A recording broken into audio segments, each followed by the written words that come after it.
Беспилотник пытался атаковать одно из предприятий нефтегазового сектора в промзоне Уфы. Об этом сообщили источники РБК Уфа в экстренных службах. В 2025 году Башкортостан накрыла волна ЧП.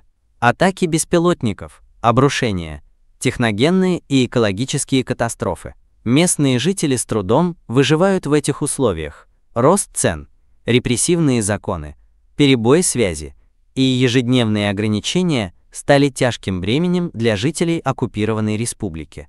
И пока люди Хабирова заняты снабжением Москвы пушечным мясом, ресурсами и деньгами, вынося все, что еще можно забрать у башкир, инфраструктура республики стремительно рушится. В этом видео мы покажем вам, как локальные поломки складываются в глобальный системный кризис. Вы увидите, как то, что казалось немыслимым еще 5 лет назад, стало ежедневным кошмаром для граждан республики, круговоротом горя, унижений и безысходности.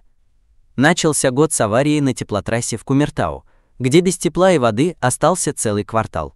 Затем 24 января украинский беспилотник атаковал завод в Уфимской промзоне, парализовав аэропорт города Уфа.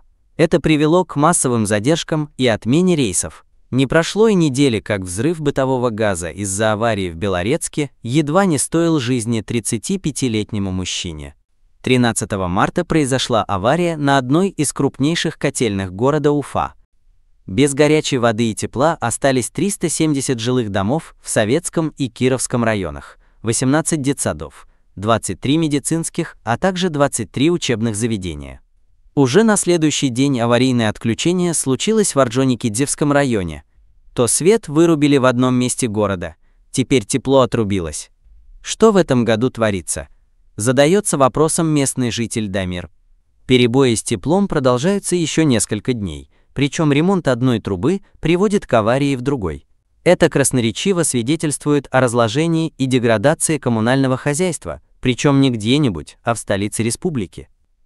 Как только починили водоснабжение, на улице Зорге в доме 35 обрушилась кровля. К счастью, никто не пострадал, но счастье продолжалось ровно 2 недели. Уже 30 апреля жители столицы вновь остались без воды и тепла. Водоснабжение окончательно отремонтировали лишь в мае. Последняя крупная авария произошла 14 числа. Без воды вновь остался целый квартал, детский сад и 2 школы. Через 2 дня в Салавате на заводе «Свеча» прогремел взрыв. Часть здания обрушилась. 2 рабочих погибли, еще 3 с тяжелейшими ожогами. Власти заявили о нарушении технологии производства. Но не успели еще разобрать завалы с прошлой трагедии, как очередная авария оставила без воды целый район. Пока несчастным жителям ремонтировали водопровод, в небе над Башкортостаном вновь показались украинские беспилотники. 30 июля, словно решив, что давно ничего не падало, не ломалось и не взрывалось, рухнула стена общежития на Коммунистической улице. Наступил август, и снова темп задает героический Орджоникидзевский район. И снова без воды. Здесь мы не будем останавливаться на таких мелочах, как разрушение памятников. 9 августа случилась настоящая трагедия. Взрыв в городе Стерлитамак, на одном из предприятий башкирской саудовой компании. Как отреагировали власти? Правильно, соврали, что никакого взрыва не было. Был хлопок. Каким образом тогда пострадали 36 человек плюс 3 сотрудников в крайне тяжелом состоянии, никто не объяснил. Да и кому объяснять? Профсоюзов давно нет, а те, что есть на бумаге, существуют ради поборов, а не борьбы за права трудящихся. Задуматься о причинах происходящего тоже времени нет, ведь в небе Башкортостана снова заметили беспилотники.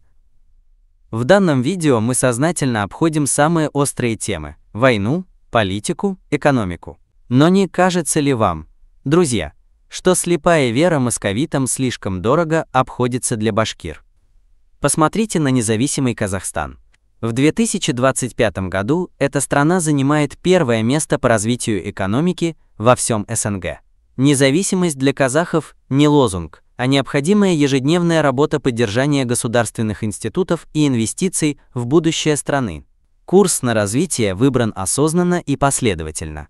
Экономика одна из самых динамичных в регионе. Ставка на индустриальные парки, логистику, финтех. Как итог, вместо мобилизации – инвестиции.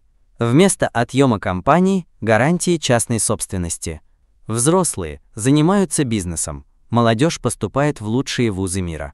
Казахстан вкладывается в безопасность своих граждан через современную инфраструктуру и не оправдывается тем, что война все спишет.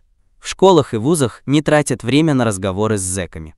Основной упор идет на навыки, языки и информационные технологии. Starlink официально работает, связь приходит в степь, в горные и труднодоступные села. Туда, где интернет был мечтой. 5G развернут в крупнейших городах. VPN существует только в корпоративных сетях.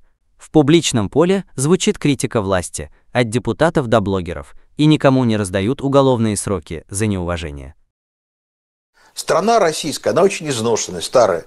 Вместо того, чтобы начинать войну, нужно было начинать огромную программу, ремонта России, я бы так сказал. Вот это была национальная программа номер 1. Но этого всего нет, не сделано и не будет сделано. Для национальной программы России стала война. Соответственно, за это Россия заплатит массами авариями, я об этом давно говорю, это все повторяется, и это развивается на ваших глазах. Дома будут взрываться. Обратите внимание, это уже даже не я, Хуснуллин, сказал, что у нас практически отработали свои сроки старые дома, и нас ждет массовый обвал, аварий, домов, разрушений домов, хрущеб так называемых, да, вот этих всех панельных пятиэтажек. Это все надо было делать, но если не делается, деньги пошли на войну. Почему же власть в Башкортостане не инвестирует в свое же общество? Ответ, как всегда, лежит на поверхности. Это не ее общество. Это не ее электорат. А если ты чиновник и твое положение зависит исключительно от настроений в Москве, то какой смысл тебе вкладываться в Башкортостан? Не бунтуют? И прекрасно. Поэтому пока республика находится в таком бесправном положении, то ничего не изменится. Москва получает все, что хочет, от колоний. А колониальная администрация давит любое инакомыслие при помощи Москвы. Кто же проиграл от такой прекрасной схемы? Конечно же ты. Ты без воды, на морозе, в полуразрушенном бараке, посреди самой богатой недрами республики.